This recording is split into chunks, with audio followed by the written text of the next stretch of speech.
अरब सागर से गुजरात की ओर बढ़ रहा खतरनाक समुद्री चक्रवात बिपरजॉय परेशानी का सबसे ज्यादा बड़ा मुद्दा है। सौराष्ट्र और कच्छ के बंदरगाहों पर 9 और 10 नंबर के संकेत लगा दिए गए हैं।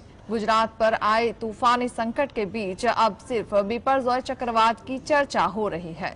क्या होगा जब आएगा समुद्र में टकराएगा बिपरजॉय चक्रवात?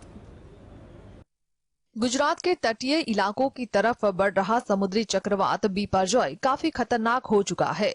15 जून की दोपहर में इस तूफान गुजरात की समुद्री सीमा से टकराने का अनुमान है। समुद्र में शांति रहे और कम नुकसान हो, इसके लिए राज्य में तूफान से होने वाले संभावित खतरों को कम करने की तैयारियां चल रही है। जैसे जैसे तूफान आगे बढ़ रहा है, वैसे वैसे सौराष्ट्र और कच्छ के बंदरगाहों पर सिग्नल बदले जा रहे हैं। सभी बंदरगाहों पर 9 और कुछ पर 10 नंबर का सिग्नल लगा दिया गया है। तूफान से सबसे ज्यादा नुकसान होने की अनुमान कच्छ में व्यक्त की जा रही है। यहाँ के कंडला पोर्ट पर 10 नंबर का सिग्नल लगा दिया गया है। सिग्नल 8, 9, 10 और 11, 8 नंबर का बंदरगाह पर संकेत लगने का मतलब है कि साइक्लोन बेहद खतरनाक है, तट को पार कर सकता है या फिर तट के पास तक आ सकता है। 10 नंबर सिग्नल का मतलब है कि बंदरगाह के पास है। सिग्नल नंबर 11 आखिरी संकेत है। इसका मतलब है कि साइक्लोन की चेतावनी देने पर ऑफिस के सभी कम्युनिकेशन फेल हो गए हैं। समुद्र में आने वाले तूफान से सचेत करने के लिए कुल 1 से 11 तक सिग्नल होते हैं। Bureau report, GSTV। समुद्री चक्रवात बिपरजॉय को लेकर आईएमडी ने अलर्ट जारी किया है। आईएमडी ने समुद्री चक्रवात के गुजरात के कच्छ में टकराने का अनुमान व्यक्त किया है। इस दौरान 130 से 150 किलोमीटर प्रति घंटे की गति की हवाएं चलने की उम्मीद है।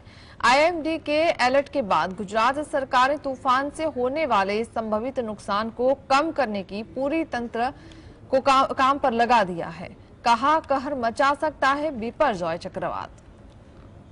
समुद्री चक्रवात बिपरजॉय विकराल होकर गुजरात के तटीय इलाकों की तरफ बढ़ रहा है। भारतीय मौसम विभाग ने राज्य के सौराष्ट्र और कच्छ इलाकों के तटों की रेड और ऑरेंज अलर्ट जारी कर दिया है। आईएमडी अधिकारियों के अनुसार चक्रवात के बुधवार सुबह तक उत्तर की ओर बढ़ने की संभावना है, फिर उत्तर पूर्व की ओर बढ़ेगा और सौराष्ट्र और कच्छ को पार करेगा और जखौ बंदरगाह के पास मांडवी और कराची के बीच पाकिस्तान के तटों को गुरुवार दोपहर तक 125-135 किलोमीटर प्रति घंटे की रफ्तार से चलने वाले एक बहुत ही गंभीर चक्रवाती तूफान के रूप में बदल जाएगा। कच्छ के सबसे ज्यादा प्रभावित होने का अनुमान व्यक्त किया गया है। आईएमडी ने आगे भविष्यवाणी की है कि बुधवार को सौराष्ट्र और कच्छ, देवभूमि द्वारका, पोरबंदर, जामनगर, राजकोट, जूनागढ़ और मोरबी जिलों में अलग अलग स्थानों पर भारी बारिश के साथ अधिकांश स्थानों पर हल्की से मध्यम वर्षा होगी। सौराष्ट्र और उत्तर गुजरात क्षेत्र के शेष जिलों में गुरुवार को भारी वर्षा होने की संभावना है, जबकि शुक्रवार को उत्तरी गुजरात और आसपास के दक्षिण राजस्थान में अधिकांश स्थानों पर भारी बारिश होने की संभावना है। Bureau report, GSTV। चक्रवाती तूफान बिपरजॉय खतरनाक होता जा रहा है। गुजरात में दक्षिण और उत्तरी तटों पर मछली पकड़ने पर रोक लगा दी गई है। खतरनाक होता जा रहा है चक्रवाती तूफान बिपरजॉय। पीएम मोदी ने समीक्षा बैठक में क्या दिए निर्देश? बिपरजॉय चक्रवात की असर अब गुजरात सहित विविध भागों में शुरू हो गई है, जिसको लेकर साइक्लोन की स्थिति विषय का पीएम नरेंद्र मोदी ने करीब 1 घंटे तक तूफान पर समीक्षा बैठक की है। बैठक में गृह मंत्री अमित शाह, पीएमओ और गृह मंत्रालय के अधिकारी मौजूद रहे। पीएम मोदी ने चक्रवात बिपरजॉय पर ली समीक्षा बैठक में कहा कि नुकसान होने की स्थिति में तत्काल मदद के लिए तैयारियां के साथ आवश्यक सेवाओं का रखरखाव सुनिश्चित करें। पीएम की बैठक में मौसम विभाग के अधिकारी ने बताया कि तूफान 15 जून को दोपहर में सौराष्ट्र और कच्छ में मांडवी और कराची के बीच जखौ बंदरगाह के पास टकराएगा। 125-130 किलोमीटर के बीच तेज हवाएं चलेंगी, जो बढ़कर 135 किलोमीटर तक हो सकती है। एनडीआरएफ ने कहा कि चक्रवात बिपरजॉय के कारण एहतियात के तौर पर हमने मुंबई में पहले से उपलब्ध 3 टीमों के अलावा 2 टीमों को तैनात किया है। इसके अलावा हमने 4 अन्य टीमों को गुजरात भेजा है, क्योंकि चक्रवात बिपरजॉय का वहां अधिक प्रभाव होने की उम्मीद है। साथ ही पुणे में भी हमारी टीम तैयार है। Bureau report GSTV। इस साल होने वाले तेलंगाना विधानसभा चुनाव के लिए बीजेपी और टीडीपी का गठबंधन हो सकता है। आंध्र प्रदेश के बंटवारे के बाद के विशेष दर्जे की मांग को लेकर 2018 में बीजेपी से नाता तोड़ने वाले नायडू बीजेपी के साथ चुनावी समझौते के इच्छुक हैं। पर चंद्रबाबू से गठबंधन बीजेपी के लिए क्या होगा घाटे का सौदा?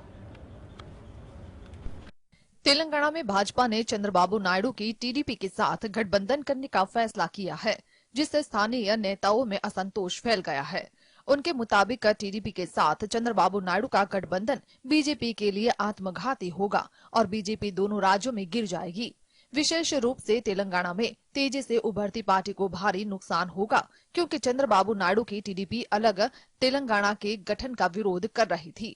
बीजेपी को तेलंगाना से भी काफी उम्मीद है, लेकिन तेलंगाना में टीडीपी की गिनती नहीं है। 2018 में विधानसभा चुनाव में टीडीपी ने महज 3% वोटों के साथ 3 सीटों पर जीत हासिल की थी।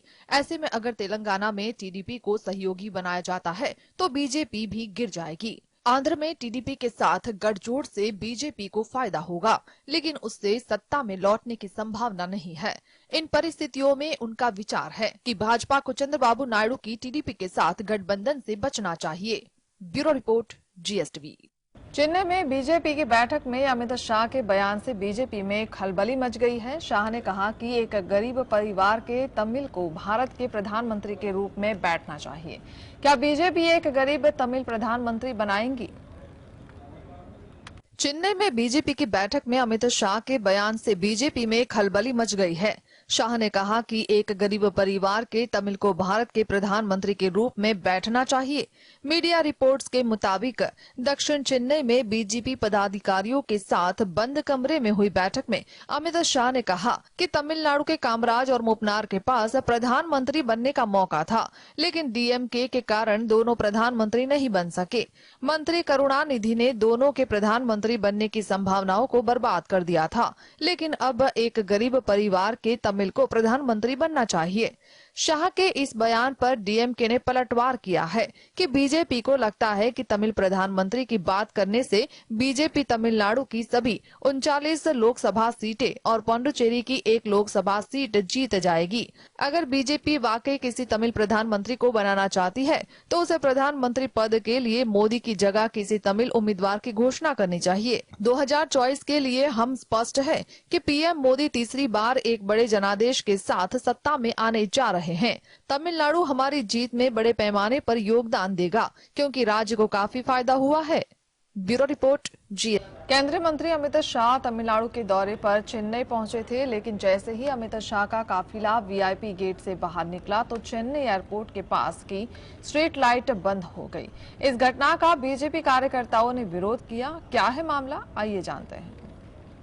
केंद्रीय गृह मंत्री अमित शाह के चेन्नई दौरे के दौरान एयरपोर्ट पर लाइट बंद रहने के मुद्दे पर बीजेपी और डीएमके आमने सामने आ गए हैं। भाजपा ने केंद्रीय गृह मंत्री की सुरक्षा में लापरवाही का आरोप लगाते हुए तमिलनाडु में डीएमके सरकार के खिलाफ जांच की मांग करते हुए विरोध प्रदर्शन शुरू कर दिया है। उधर डीएमके ने बीजेपी पर बेवजह की राजनीति करने का आरोप लगाया है। डीएमके नेता एलंगोवन ने दावा किया कि राज्य में गर्मी के कारण महीने में बिजली की खपत बढ़ जाती है, कभी कभी बिजली काट दी जाती है। एलंगोवन ने यह भी चुटकी ली कि जानबूझकर कुछ नहीं किया गया है, लेकिन भाजपा चाहे तो सीबीआई से जांच भी करवा सकती है।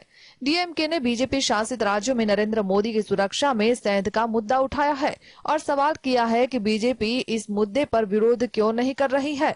रात में जैसे ही अमित शाह चेन्नई एयरपोर्ट पर उतरे, बिजली गुल हो गई, स्ट्रीट लाइट बंद कर दी गई थी और हवाई अड्डे के चारों ओर अंधेरा था। Bureau report GSTV। बॉलीवुड के फेमस कोरियोग्राफर निर्देशक प्रभुदेवा चौथी बार पिता बन गए हैं। प्रभुदेवा की दूसरी पत्नी हिमानी ने हाल ही में एक बेटी का वेलकम किया है। दूसरी पत्नी ने दिया प्यारी सी बेटी को जन्म। आइए देखते हैं बॉलीवुड रिपोर्ट में। बॉलीवुड की फेमस कोरियोग्राफर निर्देशक प्रभुदेवा के फैंस के लिए एक गुड न्यूज सामने आ रही है। दरअसल कोरियोग्राफर जल्द ही दूसरी बार पिता बनने जा रहे हैं। बता दें कि अपनी दूसरी पत्नी हिमानी के साथ वो अपने पहले बच्चे का स्वागत करेंगे। इस बात को खुद प्रभुदेवा ने ही कंफर्म किया है। रिपोर्ट के मुताबिक प्रभुदेवा ने अपनी खुशी जाहिर की है। उन्होंने बताया है कि हाँ, ये खबर सच है। मैं इस उम्र यानी 50 साल में फिर से पिता बन गया हूँ और मैं बहुत ही ज्यादा खुश भी हूँ। इन सभी में सबसे अच्छी बात यह है कि परिवार में एक लड़की पैदा हुई है।